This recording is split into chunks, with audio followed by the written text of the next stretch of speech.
The reading is from Mark chapter 12, verses 38 to 44. As he taught, he said to them, "Beware of the scribes who like to walk around in long robes and be greeted with respect in the marketplaces, and to have the best seats in the synagogue and places of honour at banquets. They devour widows' houses, and for the sake of appearance say long prayers. They will receive the greater condemnation." He sat down opposite the treasury and watched the crowd putting money into the treasury. Many rich people put in large sums. A poor widow came and put in 2 small copper coins, which are worth a penny. Then he called his disciples and said to them, "Truly I tell you, this poor woman has put in more than all those who are contributing to the treasury, for all of them have contributed out of their abundance, but she, out of her poverty, has put in everything she had, and all she had to live on." And this is the word of the Lord. Thanks be to God. I think one of Jesus' favourite pastimes was to expose the inadequacies of the religion of his time and that of the Pharisees and the scribes and the Sadducees. And though that group of 3 religious leaders of the day often came in for a good old bagging from Jesus, strong criticism. Jesus had a go at them for the way they lived their lives and put their observance of the law and their religion before helping others. After all, they are in positions of power and leadership and influence. And Jesus was quick to point out on many occasions that most of the religious class operated out of the wrong motives. Their heart was self-centered and self-seeking rather than being other-focused. So Jesus notices a couple of puffed-up, self-righteous, religious-looking bods dressed in their fine robes and says this, and this is an adaptation from the Message Bible. "Hey, look at them. Watch out for those religious scholars. They love to walk around in academic dress and gowns, preening themselves in radiance for public flattery, basking in prominent positions, sitting at the head of the table at every church function, and all the time they're exploiting the weak and the helpless. The longer their prayers, the worse they get. But they'll pay for it in the end." Scathing words. Why such an attack? Because they were more interested in themselves than they were for others. Especially the poor, the widows, and the homeless. Their heart was unclean and their motives drove them to seek comfort and security, wealth, popular opinion, and the finer things in life. At the expense, says Jesus, of widows, the poor, the vulnerable. I love that line in that text that says something like this: they pray long prayers just to show off. When I was a kid going to church, we were exposed to a number of lay preachers and ministers, and they were mostly, in fact, they were probably all men. And you're exposed to a lot of different people in the country. I can't remember any of those sermons growing up, nor can I recall much of the names of the preachers, a few. But this I do remember. My brother and I, we would love to name these men of God, these preachers, as either Mr. Long or Mr. Short. It depending on the amount of time we had to keep our eyes shut when we were praying, or they were praying, or at prayer time. Some prayed with the respectable length for kids' attention spans. But others, they went on and on and on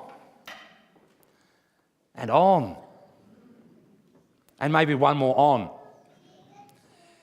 Now, I wonder if they were praying genuine prayers or whether they just loved hearing their own voices. It's a bit of a warning for us who lead worship. What is our motivation? What is in our hearts? What is our motive? What do we do when we come to church?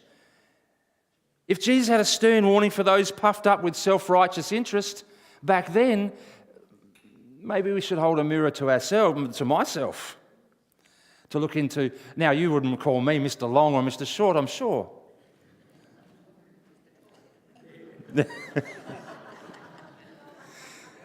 But the next part of the gospel story finds Jesus in the setting of the temple, near the treasury boxes, the offering bowls, where people were putting in their offerings and their gifts. Large sums were going into the offering bowl. The clatter of heavy coins and the bronze bucket or metal bucket or the wooden bucket. Impressive. Could be heard a mile away. Noticed. It was, hey, look at me. There was sound of laughter and chatter. The well-off have done their duty. I wonder if it was as noisy as it is on the stock market floor when you see the news, all those pretty much all men shouting and directions and wearing different coloured armbands and sell this and sell that and buy this and all that, drawing attention to how much they put in to the treasury.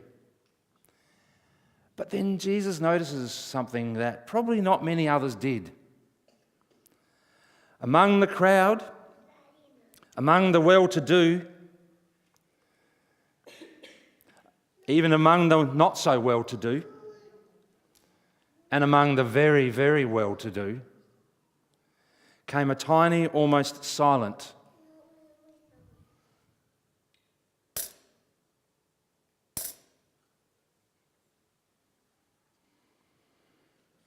from a widow. The very same person mentioned that the religious bods cheat out of their homes. And Jesus says, listen up, guys. She's put in more than all the others.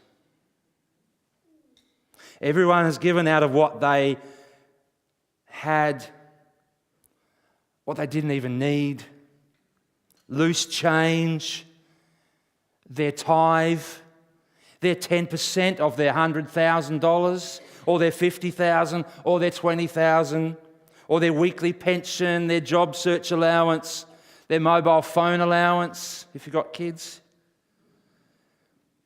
But she's the very poor, and she's given everything.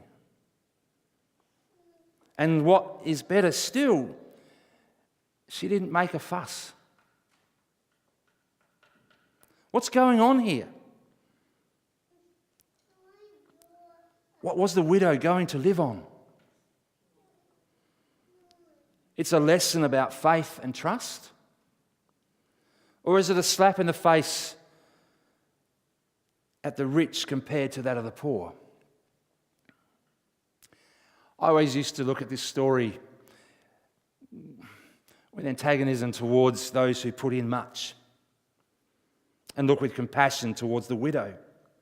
I used to think that the lesson here was the comparison between the religious leaders of the church, of the rich, compared with the response of the woman, the widow. But on close reading, we notice not so much a comparison of those who gave much and the one who gave little, but rather the motive of the woman, together with those who put in much, against the motives of the religious leaders. Why? It has to do with money and the treasury. What was the purpose of the treasury? At the very least, it was to support the poor. To support the poor.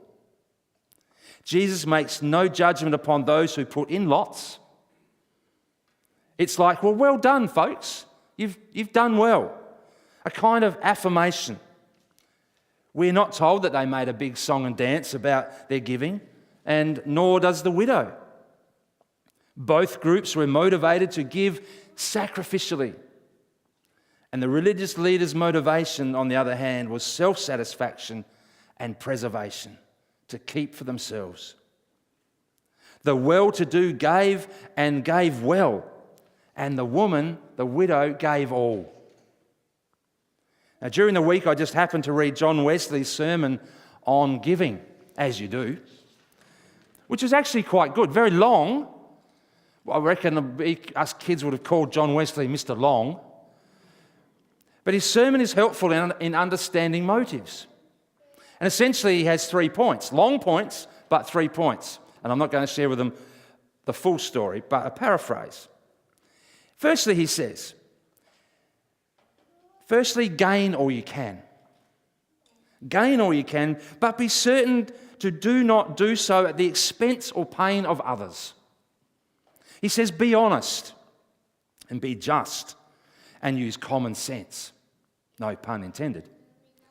Having gained all you can, then secondly, save all you can. That is, don't waste it on yourself or others, but use discretion and wisdom. And having gained all you can and saved all you can, then give all you can. Now, that's not a bad way of looking at things.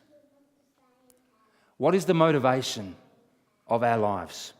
In particular, our faith and our church life. The widow gave all. She gave everything out of faith, out of a clean heart, out of a faith that God will take side of the poor, that God will be with us. And she contributed to the ministry of the poor out of her own life. Her giving would help others.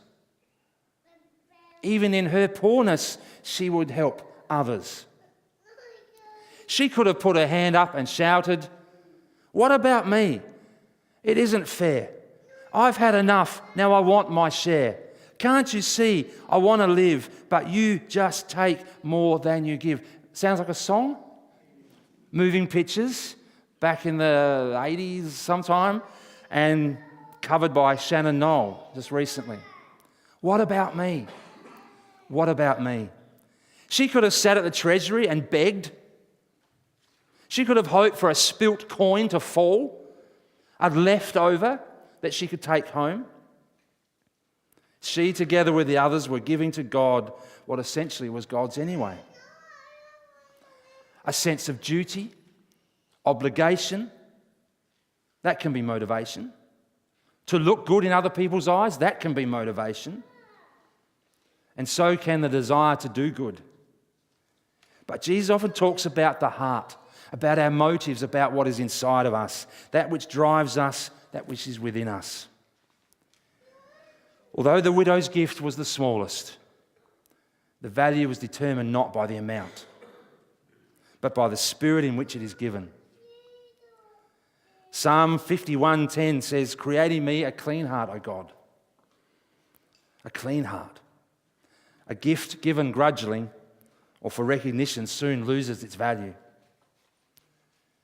So Jesus warns about phonies, the people who try to appear to look good, to look better than they are.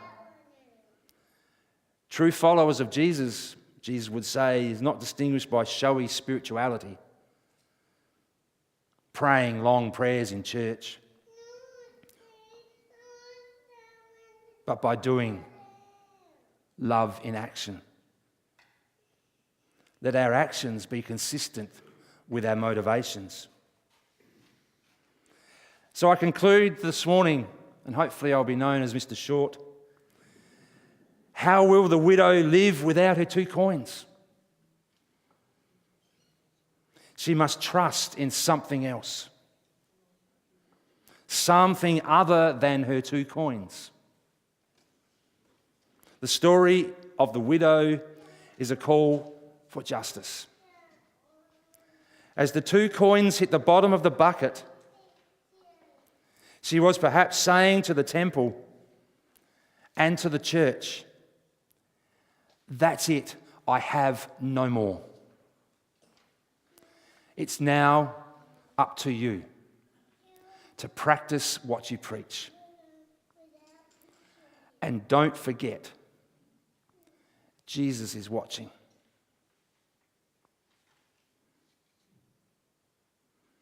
Take a moment to reflect quietly upon these words this morning.